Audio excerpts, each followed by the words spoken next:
ప్రజలరండి బాగున్నారా? ఇది నా దేవుని అర్థం చూసుకుందామా రండి. చిన్న వచనం అండి. సౌందర్య సియోను తాళంచగా ఉప్పొంగుచున్న హృదయాంబును ఆనందమానందమానందమీ ప్రియునితో నేను పాడేదును ప్రభువాని సముఖమునందు సంతోషము కలదు. హల్లెలూయా సదా పాడెదన్, హల్లెలూయా సదా పాడెదన్.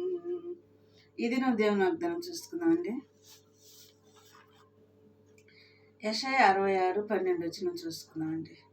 యెహోవా ఇలాగ సెలవిచ్చుచున్నాడు, ఆలకించుడి, నది వలె సమాధానమును ఆమె యొద్దకు పారజేయుదును.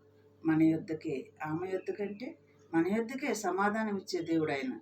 నది వలనే ఆమె యొద్దకు పారజేయుదును.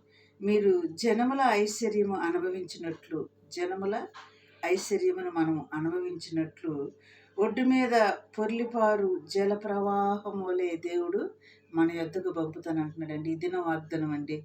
జనముల ఐశ్వర్యము మన యొద్దకు పంపుతానంటున్నాడు.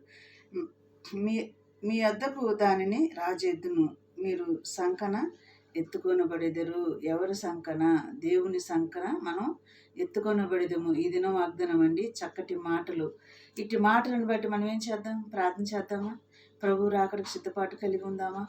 ఎత్తపడే గుంపులో ఉందామా? అందరం సిద్ధపడదాం దేవుడు రాకడికి మనం. సరేనా? ఈ దినము వాగ్దానాన్ని బట్టి మనం ప్రార్థన చేద్దాం. స్తోత్రములు ప్రభువా.